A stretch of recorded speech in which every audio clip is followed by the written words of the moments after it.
Hello दोस्तों, मैं हूं आपका अपना संस्कारी सुमित।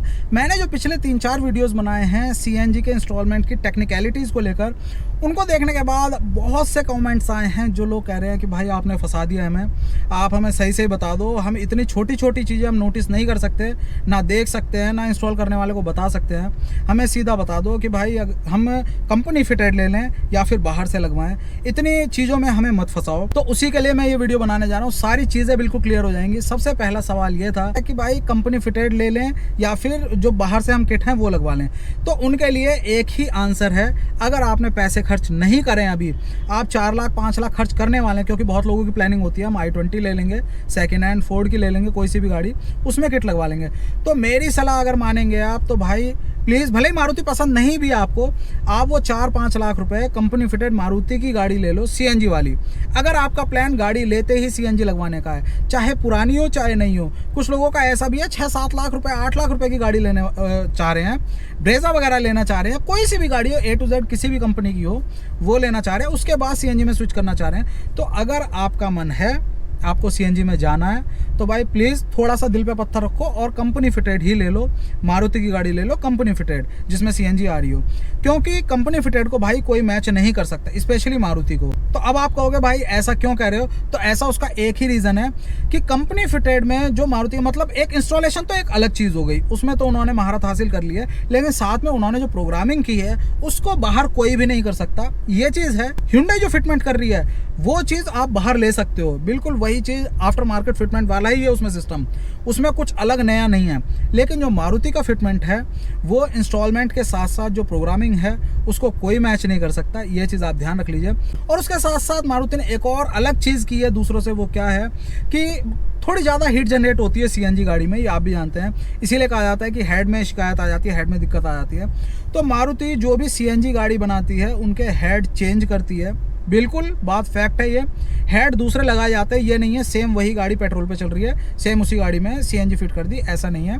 अलग जो हेड हैं वो यूज़ किए जाते हैं। तो ये चीज़ आपको बाहर नहीं मिल सकती, इसीलिए मारुति सबसे ऊपर है जो भी हमारी फैक्ट्री फिटेड सीएनजी है उनमें। तो ये बात तो क्लियर हो गई। अगर आपके पास पैसा है, आप कोई और गाड़ी लेना चाह रहे हैं जिसमें आफ्टर मार्केट लगवाना चाह रहे हैं, सीएनजी का आपका मन है, तो प्लीज़ मारुति की गाड़ी लेना, सीएनजी वाली। मारुति का प्रमोशन नहीं कर रहे, ये मत कहना यार, कुछ लोग कहेंगे तुमने ले ली तो इसीलिए करो, ऐसा नहीं है, ये फैक्ट है। आप मेरी बात मत मानो, थोड़ी सी कान में डाल के और सर्च कर लो, दूसरे यूट्यूबर्स को देख लो, जो दूसरे एक्सपर्ट्स हैं उनको देख लो, तो आपको ये चीज़ समझ आ जाएगी। ये तो एक क्वेश्चन क्लियर हो गया। अब आ जाती है दूसरी चीज़, जिन्होंने अभी 1-1.5 साल पहले गाड़ी ले ली है पेट्रोल वाली, क्योंकि उस समय इतने प्राइजेस नहीं थे, या फिर जिनको पसंद ही नहीं है, वो कह रहे हैं आप कुछ कह लो, हम मारुति की लेंगे ही नहीं गाड़ी, हम कोई और ले लेंगे, उसमें लगवाएंगे, आप हमें तरीका बताओ। तो भाई उनके लिए तरीका यही है। सबसे पहली चीज़, आपको कूलेंट के कनेक्शन जरूर करवाने हैं। जब भी आप देखते हो कंपनी फिटेड गाड़ी चलाते हो, आप कहते हो यार इसकी बराबरी नहीं हो सकती, ये खुद एक्सपीरियंस होता है चलाते हुए कि इसकी बराबरी नहीं हो सकती। उनमें छोटी छोटी चीज़ें क्या हैं, वो यही हैं। किट उन्हें भी वही मिलती है यार जो मारुति वगैरह यूज़ कर रही है, उन्हें भी यही मिलती है। बीआरसी की किट उसमें आती थी, मैंने लास्ट टाइम जब देखा था रिड्यूसर बीआरसी का था। तो अब आप क्या कहोगे, बीआरसी का तो बाहर भी आता है, तो ऐसा नहीं है, वही चीज़ें आती हैं। उनमें छोटी छोटी चीज़ें जो बाहर मिस कर दी जाती हैं, इसीलिए कंपनी फिटेड की परफॉर्मेंस अलग होती है। अब सबको जोड़ देंगे तब मैं बताता हूँ एक एक करके। तो सबसे पहले चीज़, कूलेंट का कनेक्शन जरूरी है। कोई भी आपसे कहे, मैं ही हूँ, मैंने लास्ट वीडियो में ये कहा था भाई नॉर्थ इंडिया में तो बहुत ज़्यादा टेम्परेचर नीचे चला जाता है, ये फैक्ट है। और साउथ इंडिया में जो हमारा टेम्परेचर है वो 28-30 मतलब मॉडरेट रहता है, ऐसा रहता है, तो उनको ज़रूरत नहीं है। लेकिन इसमें मैं एक और चीज़ ऐड कर रहा हूँ, साउथ इंडिया हुआ या फिर हमारा राजस्थान वाला साइड हुआ, भाई वहाँ पर भी हिल स्टेशन है, ऊटी है, माउंट आबू है। तो आप कहीं भी वैकेशन पे जाएंगे अपनी गाड़ी के साथ, तो आप ये नहीं चाहेंगे कि भाई इसमें हमें सीएनजी में दिक्कत होने लगे, गाड़ी झटके लेने लगे, बंद होने लगे, शिकायत आने लगे टेम्परेचर गिरने की वजह से।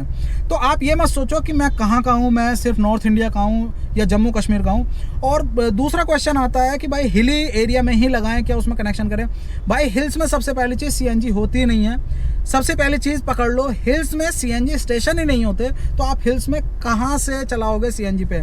सीएनजी स्टेशन हमेशा या तलहटी में बिल्कुल हिल्स की या प्लेन्स में ही होते हैं, और रीज़न उसका वही है जो प्रेशर होता है, एटमॉस्फेरिक प्रेशर, उसकी वजह से। तो कोई भी आपसे कहे कि कनेक्शन केवल हिल्स में करवाओ, तो भाई हिल्स में तो कनेक्शन होते नहीं, हिल्स में सीएनजी ही नहीं होती, तो वो चीज़ बेकार की है। टेम्परेचर नीचे आ जाता है, और रात को अगर हमारा टेम्परेचर 8 डिग्री 10 डिग्री बाहर का है तो मेटल जो होता है, मेटल इतना एब्जॉर्ब कर लेता है टेम्परेचर को, वो और ठंडा हो जाता है। अगर बाहर 1 डिग्री टेम्परेचर है तो समझ लिए किसी भी मेटल का टेम्परेचर माइनस में होगा। तो इससे आपको अंदाजा लग रहा होगा कूलेंट का कनेक्शन जरूरी है, इसीलिए कंपनी देती है साथ में।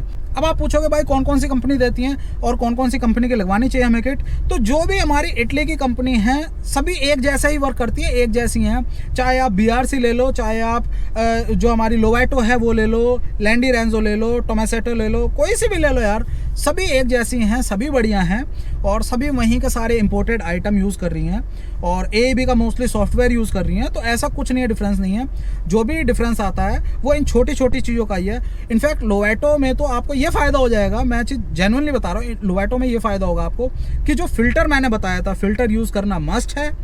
जो उसमें CNG का फ़िल्टर होता है वो मस्ट है यूज़ करना, वो आपको उसमें मिल जाएगा, किट के साथ में इंक्लूड होके आता है। तो आपको शायद मुझे किसी ने बताया था, मुझे जहाँ तक ध्यान था, पहले मारुति का मैं लेने को कह रहा था, मुझे ध्यान था 1200 के करीब का है, लेकिन फिर किसी ने बताया कि 1600 या 1800 रुपये का है। तो वो आपके पैसे बच जाएंगे, ये चीज़ आप देखो, साथ में फ़िल्टर आ जाएगा, और साथ में जो कूलेंट के कनेक्शन हैं उसकी टी वगैरह भी साथ में डिब्बे में आती है लोवाटो में। तो ये चीज़ आपको हो जाएगी। दूसरी कंपनी ने अब देना भी बंद कर दिया है, कुछ कंपनीज ने, लोवाटो दे रहा है, तो ये आपको कुछ पैसे बच जाएंगे। कनेक्शन ज़रूर करवाओ। उसी में जगह दी होती है जो हमारा रिड्यूसर है उसमें सेंस करने की, क्यों दी होती है और ऐसा एक्चुअल में होता क्यों है वो आपको भी पता है, क्योंकि एक टेम्परेचर उसको चाहिए होता है, गर्माहट चाहिए होती है, तभी अच्छे से वर्क करती है। इसीलिए टेम्परेचर सेंसर दिया होता है जो सेंस करे और उसको चालू करे CNG को। वही सेंसर हम कहीं और लगा देंगे, वो कूलेंट को सेंस करेगा, जो इंजन का टेम्परेचर है उसको सेंस कर रहा है, और उसने दे दी कमांड कि हाँ भाई जो हमारा रिड्यूसर है वो गर्म हो चुका है। ऐसा नहीं करना चाहिए, रिड्यूसर को ही गर्म करना है हमें, वो सेंस करे, जिस वजह से हमारी परफॉर्मेंस अच्छी है। बाहर कहीं हम कनेक्शन दे देंगे कूलेंट के पाइप पर, वो तो गर्म हो गया, लेकिन हमारा जो रिड्यूसर है वो तो अभी ठंडा ही पड़ा है ना, और वो तो अपनी फिर दिक्कत शो करेगा ही, परेशानी शो करेगा ही जो ठंडे होने पर आती है। इसीलिए कनेक्शन उसमें दो, और जो उसका सेंसर है वो भी उसी में लगवाओ, जिससे वो जब गर्म हो जाए ऑटोमेटिकली सेंस कर लेगा वो, और जैसे ही उसमें गैस चालू होगी तो बहुत बढ़िया परफॉर्मेंस देगा। फिल्टर मैंने आपको बता ही दिया, फिल्टर जरूरी यूज़ करना है। उसके साथ जो अगला पॉइंट है, जो भी हमारे इंजेक्टर, जो CNG के इंजेक्टर है वो हमारे इनलेट मैनिफोल्ड में जब यूज़ होते हैं, तो प्लीज़ उसको कोई भी काइया से मत करवाओ, जो सीधा डायरेक्टली गर्म करके काइया से कर देते हैं वो मत करवाओ। खुलवा के ड्रिल करवाओ, एक एंगल पे ड्रिल करवाओ, जहाँ कनेक्ट हो रहा हो इंजन से उसमें सेम डिस्टेंस पे जो है ड्रिल करवानी है आपने, चाहे मेटल का हो, एल्यूमिनियम का हो, चाहे प्लास्टिक का हो, किसी का भी हो आपका इनलेट मैनिफोल्ड, सबको खुलवा के ड्रिल करवानी एक एंगल से। डिस्टेंस एक ही होना चाहिए सब में बराबर, तभी बात बनेगी, तभी लैगिंग नहीं होगी। किसी का भी आगे पीछे एंगल तिरछा हो गया तो भाई बात गड़बड़ हो जाएगी। जब भी आपकी नोजल उसमें कनेक्ट हो रही हो इनलेट मैनिफोल्ड में, तब उस पर लॉक टाइट वगैरह जो भी लिक्विड होता है हमारा लॉक करने के लिए, थ्रेड्स को लीक प्रूफ करने के लिए, वो आप उसमें लगवा लो, जिससे हल्का सा भी माइनर सा भी डिफरेंस ना आए। अगर ये नहीं होगा तो भाई आपको एडवांसर की भी जरूरत नहीं पड़ेगी। कंपनी फिटेड में एडवांसर कहाँ आता है, किट जब वही लग रही है, तो मोटा सा आप ये कहोगे ना, ऊपर से एडवांसर लगाया जाता है बाहर में, तो कमियां जो होती हैं छोटी छोटी यही होती हैं। ये चीज़ पूरी कर लोगे तो बिल्कुल कंपनी फिटेड वाला ही मज़ा आएगा। लेकिन काम इस तरीके से करवाओ। और अगर आपसे ये कहें कि भाई अंदर गल जाता है जो कूलेंट का कनेक्शन देने पर, हम हर समय चलता रहेगा पानी, तो हर समय उसे ज़रूरत होती है, टेम्परेचर उसे मेंटेन करना है। और अगर आपसे कहा जाता है कि भाई उसमें अगर कूलेंट चलता रहेगा तो वो गल जाएगा कुछ टाइम बाद, तो भाई ऐसा कुछ नहीं है। कंपनी खुद देती है कि उसका टेम्परेचर बना रहे, आपकी जिम्मेदारी बनती है सिर्फ कूलेंट को टाइमली चेंज कराना है, जैसा कंपनी भी कहती है।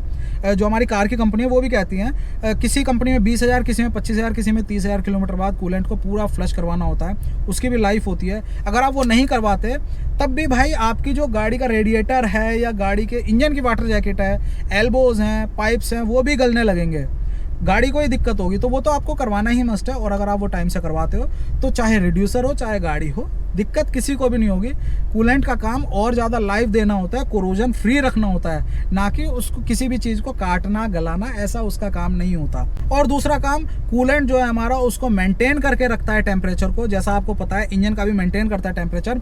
अगर आप बिना ब्रेक के गाड़ी चलाते जा रहे हो, जैसा कि आपको पता है CNG में थोड़ी हीट ज़्यादा जनरेट होती है, डेवलप होती है, तो वो अगर आपका कूलेंट का कनेक्शन है तो भाई आपका जो रिड्यूसर है वो ओवर हीट भी नहीं होगा।